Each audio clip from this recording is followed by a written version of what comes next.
伊朗巨變時刻，權力撕裂之下，一場文明毀滅的風暴即將降臨。2026年4月17日，一抹短暫的和平幻象出現在國際外交舞台上。伊朗外交部長阿巴斯·阿拉格齊 Absirachti 在社交平台 X 上發布了一條令全球大宗商品市場平息的推文：霍爾木茲海峽完全開放。在經歷了數月的封鎖與戰事高壓後，這位代表伊朗文官政府的最高外交官，似乎正試圖在截至4月22日前後的10天停火窗口期內，為瀕臨窒息的國家經濟爭取喘息空間。然而，僅幾小時後，冰冷的現實便通過國際海事頻道的無線電波傳來。伊朗伊斯蘭革命衛隊下文簡稱革命衛隊海軍以生硬的聲明全盤推翻了外長的承諾。軍方不僅宣布以美國繼續封鎖為由恢復嚴格管控，更在公共頻道中公開嘲諷外長的聲明不過是白痴的推文，並強硬地強調只有最高領袖下令才開放。在華盛頓、特拉維夫和北京的觀察家眼中，過去48小時內發生的戲劇性一幕絕非單純的溝通失誤。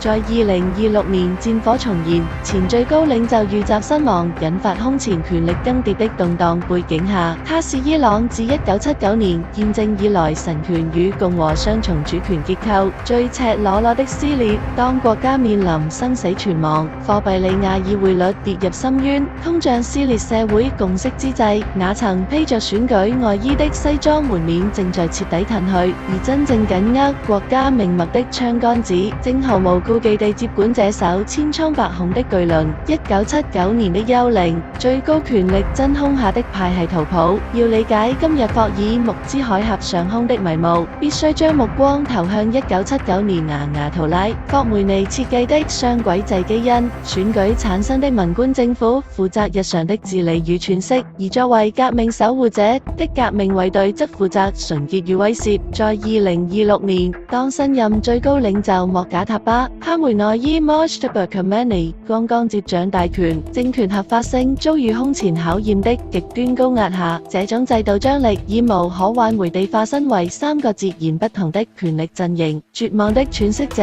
構成了溫和務實派的基底，這一陣營以2024年當選的保守改革派心臟外科醫生、現任總統佩扎澤基安，以及作為魯哈尼時代核談判核心人物的外長阿拉格齊為代表。他們根植於從拉夫桑賈尼1989-1997、哈塔米1997-2005到魯哈尼2013-2021的共和派務實傳統。儘管出身保守宗教家庭，但他們深知高達3位數的惡性通脹與燃料短缺正在摧毀政權根基。他們的策略是快刀斬亂麻，試圖用海峽通行權換取制裁鬆綁。然而，歷史的宿命一再證明，代表共和國屬性的他們，在戰時總會被代表伊斯蘭革命純潔性的軍方無情碾壓；而在兩者之間搖擺的，是作為緩衝帶的強硬務實派，以議長加里巴夫為首。這一派系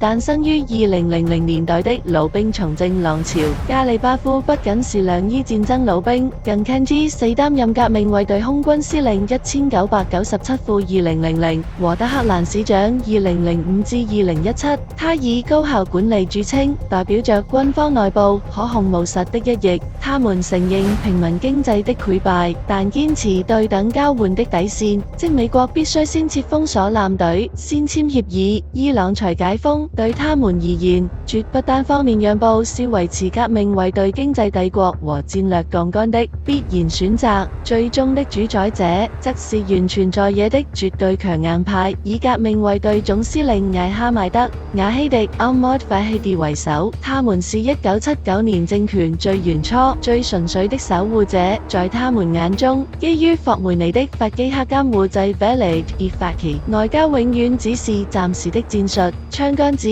與錢袋子才是生存的底線。在戰時權力擴張、新最高領袖急需軍方支持以穩固地位的今天，這一派系已從幕後走向了事實上的主導地位。影子統治者與不容談判的經濟利維坦，誰在真正主導2026 2026年的伊朗？答案並不在德黑蘭宏偉的總統府內，而是在一個龐大的、平衡的國中之國裡。當文官政府在為平民的口糧和燃料四處求援時，軍方卻在擁着獨立於國家預算之外的龐大金庫。今年3月，在前任陣亡後接掌革命衛隊的瓦希迪，被西方情報機構視為當前伊朗真正的影子統治者。這位生於1958年的情報骨幹 Kenji 4是1990年代首任聖城軍 Quds Force 司令，他的履歷上布滿血腥與爭議。1994年7月18日，阿根廷布宜諾斯艾利斯 Amir 猶太社區中心發生爆炸，造成85人死亡，300多人受傷。阿根廷檢察官認定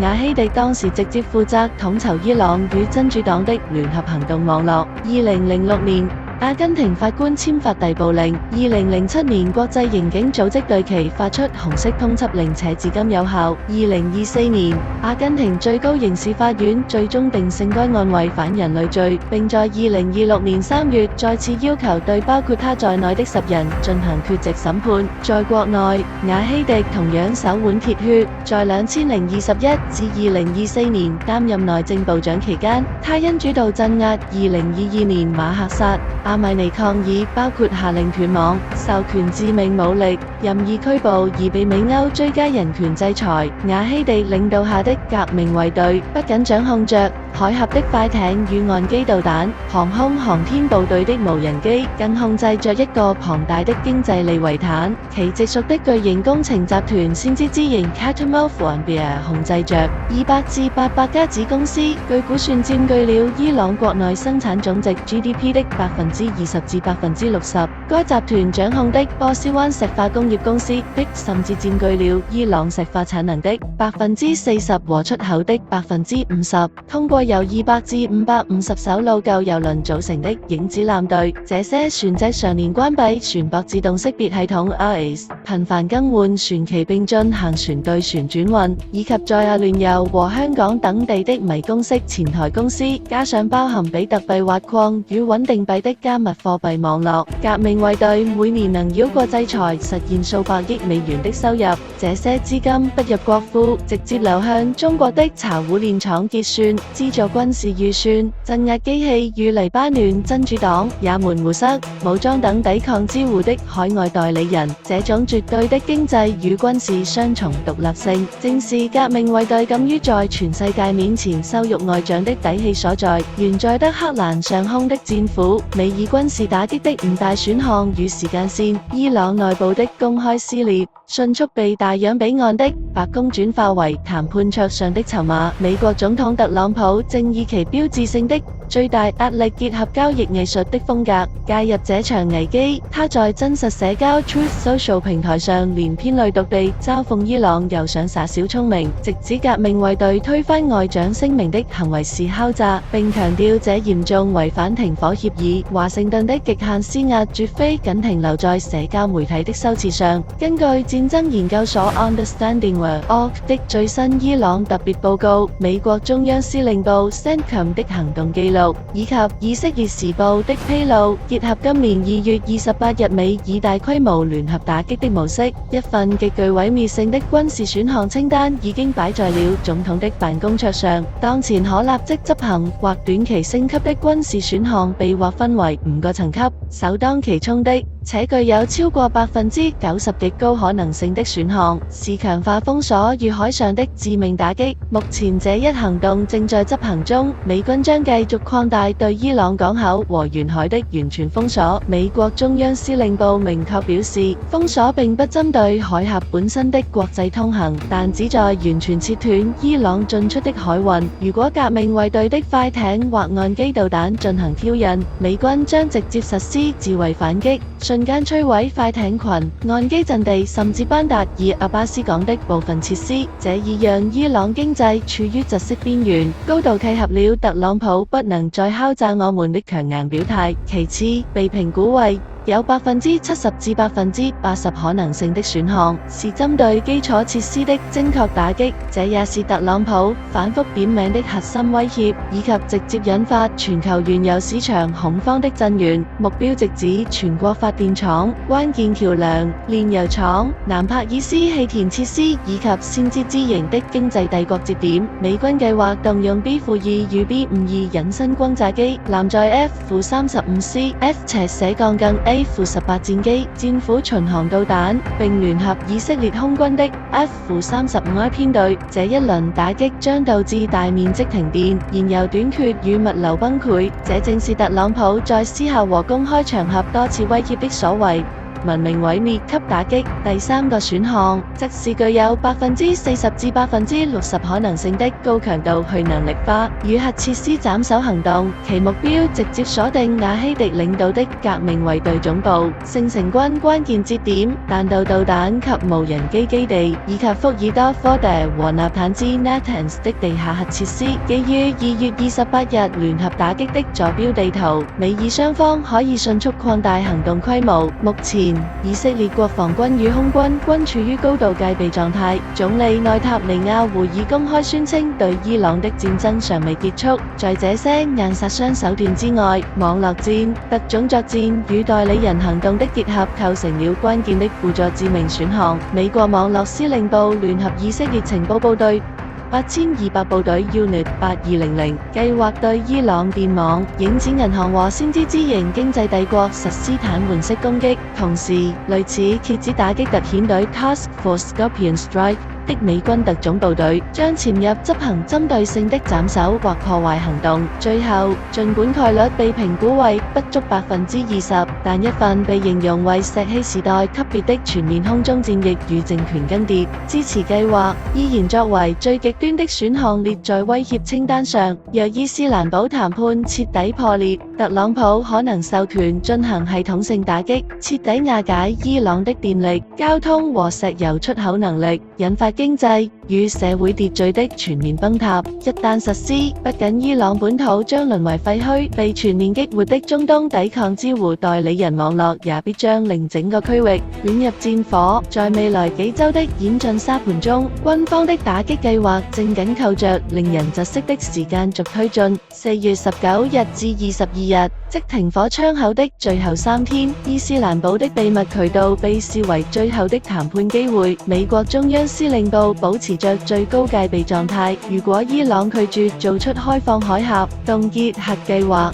限制代理人等實質性讓步，特朗普極有可能在窗口到期後的48小時內下令發起第一波精確基礎設施打擊。正如美國國防部高層所發出的最後警告，德黑蘭必須明智地選擇 Choose wisely。如果到4月23日至30日仍未能達成協議，德黑蘭上空將迎來有限但致命的轟炸。美以聯軍將優先針對革命衛隊的海軍與能源設施，製造震懾性破壞，並在廢墟中為伊朗留出最後妥協的餘地。而到了5月上旬，若伊朗高層依然維持強硬底線，打擊範圍將不可逆轉地擴大至核設施和指揮中樞，徹底演變為一場持續的空中戰役。鋼鐵駱駝與暗夜航班，北京的陸上生命線，在這場文明毀滅的風暴邊緣。作為伊朗最大石油買家和全面戰略夥伴的中國，其潛在的援助與貿易網絡正在發生一場歷史性的重心轉移。面對革命衛隊的管控與美軍的海上高壓封鎖，一帶一路框架下的陸地通道已經成為最堅實的抗封鎖生命線。基於2025至2026年的最新物流數據，一幅避開波斯灣火藥桶的版圖已經清晰成形。首當其衝的是中亞鐵路走廊這一核心主通道，2025年5月正式開通的全長約400公里的中伊鐵路大通道，徹底改變了地緣物流的格局。這不僅將傳統海運長達40天的週期大幅縮短至陸運的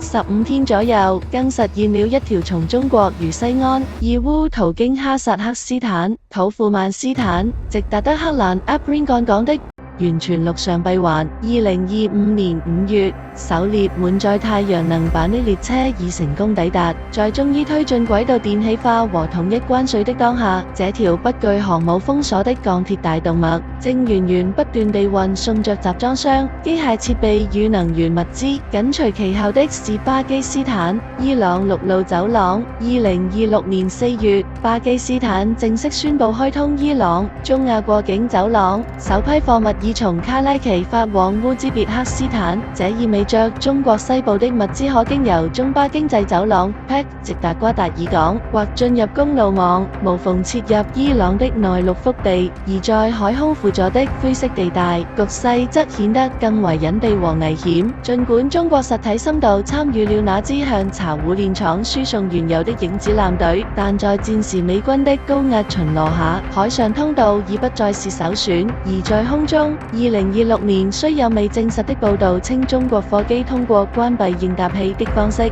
秘密降落伊朗以運送高價值敏感物資，但其高昂的成本與極易被間諜衛星監測的巨大風險，使其注定只能作為極端的緊急手段。在尊重主權、不干涉內政的外交定調下，這條穿行於亞歐大陸腹地的鐵路走廊，正悄然成為維繫深陷制裁的伊朗不至於徹底崩潰的關鍵底牌。這場由一條社交媒體推文引發的權力地震，向世界揭示了一個殘酷的真相：在毀滅性的外部壓力下，文官政府基於理性的外交呼籲，在絕對的武力面前，只是一觸即破的泡沫。決定伊朗甚至整個中東文明未來走向的，不再是穿着西裝的政客，而是阿希迪緊握的槍桿子與錢袋子，是懸在南帕爾斯氣田上空的戰斧巡航導彈，以及那些正日夜兼程穿越中亞鐵路網的鋼鐵駱駝。風暴已至，鐘擺正在倒數。